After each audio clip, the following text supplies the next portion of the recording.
ఇంకైతే ఆఫీస్ నుంచి బయటకు వచ్చేసిన ఇంక మనమైతే ఫోన్ అంటే చెవులో పెట్టాలన్నమాట. ఇంక ఫోన్ చెవులో పెట్టి మాట్లాడుతూ ఉన్నట్టు అలా పోవాలి. రోజు మా అమ్మతో ఫోన్ మాట్లాడితే నీ రోజు వీడియో తీద్దామని ఈ చెవులో పెట్టుకొని వీడియో తీస్తూ పోతున్నా. చూడండి ఎంత సౌండ్స్ అసలు.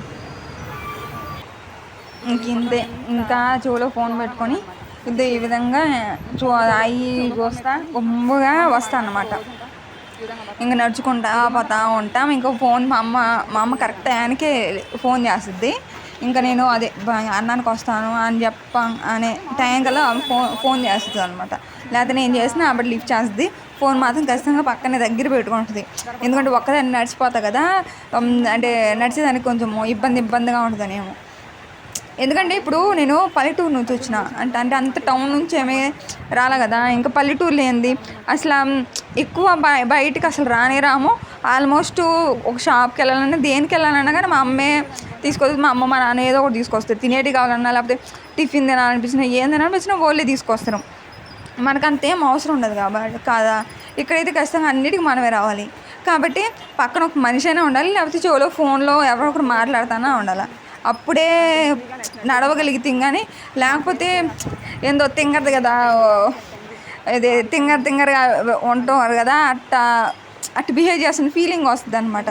తింగరోళము అన్నట్టు. అందుకని ఇంకా మా అమ్మతోనో ఎవరితో ఒకరితో మాట్లాడుతూ వస్తాం. నాకైతే అంటే అవి బనానాస్ లేకపోతే ఏ ఒకటి బజ్జీలు ఇవి తినాలనిపిస్తుంది. కొనుక్కుందాము అనే ఫీలింగ్ అనిపిస్తుంది కానీ కొనుక్కోలేను. ఎందుకంటే ఒకదాన్ని ఉన్నప్పుడు కొనుక్కోలేను. ఇప్పుడు షాపింగ్ అయినా కానీ ఖచ్చితంగా మా ఫ్రెండ్ ఎవరో ఉండాలి. ఇప్పుడు వాల్యూ జోన్కి పోవాలన్నా, డీమార్ట్కి పోవాలన్నా, ఎక్కడికి పోవాలన్నా ఫ్రెండ్ అనేవాళ్ళు ఖచ్చితంగా ఉండాలి. అంటే నేను కొన్నాటికి పోవాలి అంటే ఇప్పుడు నేను ఇక్కడ బుధవారం మార్కెట్కి పోవాలన్నా కానీ పక్కన ఎవరో ఒకరు ఉండాలి. ఆ విధంగానే అంటే పరిస్థితి అలా ఉంటుంది అన్నమాట నాది. ఇది ఏమో సౌండ్స్ అయ్యి వచ్చి అడగొద్దు ఇవి వచ్చి అడగొద్దు అంటే ఫోన్ మాట్లాడితే అసలు రాకూడదు రోడ్డు మీద. నాకు అసలు ఇష్టం కూడా ఉండదు ఫోన్ మాట్లాడతా రోడ్డు మీద నడవడం.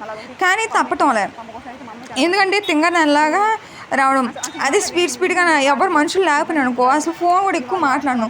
ఇప్పుడు ఎక్కువ మంది ఉండి అనుకో నాకు ఇంకా ఏం అర్థం కాదనమాట. పిచ్చిగా అనిపిస్తుంది. ఇంకా ఖచ్చితంగా మా అమ్మకు ఫోన్ చేసేస్తాను. ఇంకా మార్నింగ్ టైంలో శ్రీధర్ ఇన్స్టిట్యూట్ వాళ్ళు వస్తారు. అబ్బాయిలు అందరూ ఒక్కసారి గుంపుగా వస్తారు అనమాట. ఆ గుంపు వచ్చినప్పుడైతే నేను అస్సలు నడవలేను. ఇంకా అసలు నాకు అంటే నడకూడదు అంటే ఒక అడుగు కూడా ముందుకు పడదు. అప్పుడు మళ్ళీ మా అమ్మకు ఫోన్ చేసి ఇంకా మా అమ్మతో మాట్లాడతా నవ్వుతా అటు ఇది ఏ ఒకటి జోక్స్ వేసుకుంటా పోతే అప్పుడు త్వరగా వెళ్ళిపోతా ప్రశాంతంగా. ఇంకా ఆఫీస్లో కూర్చొని మళ్ళీ ఆ విధంగా ఉంటుంది అనమాట. ఈసారి మార్నింగ్ టైంది కూడా నీకు వీడియో పెడితే ఎంత కష్టంగా ఉంటుందో మీకు కూడా అర్థమవుద్ది. ఇంకా ఆల్మోస్ట్ నా హాస్టల్కి అయితే వచ్చేసిన అంటే ఇంకా దగ్గరలోనే ఉన్నాను అనమాట.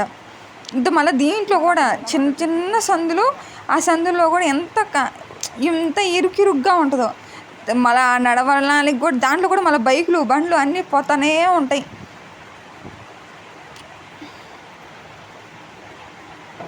ఈ అక్క అయితే నా పక్కన నచ్చింది. నాకు అసలు ఏం మాట్లాడాలో కూడా ఏం అర్థం కాల. ఇంకా హాస్టల్కి అయితే ఆల్మోస్ట్ వచ్చేసిన. ఇంక రోజు మా అమ్మతో మాట్లాడుతూ వచ్చేదాన్ని. ఈరోజు ఇంక ఇది అంటే ఇంత నర్వస్గా ఉంటుంది నాకు. అంటే ఇన్ని 2 years నుంచి ఉంటున్నా కానీ ఇంకా నర్వస్నెస్సే ఉంది. అదొక ఫీలింగ్, అదొక రకంగా ఉంటుంది అనమాట. తగ్గించుకోవాలని చూస్తున్నా కానీ ఎందుకో తగ్గటం లే. చూద్దాం, ట్రై చేద్దాం ఎన్ని రోజులు ఉంటుందో. మీకైతే అర్థమై ఉంటుంది నేను ఈ వీడియో తీయడానికి కూడా రీజన్ ఏంటి అనేది. Okay bye.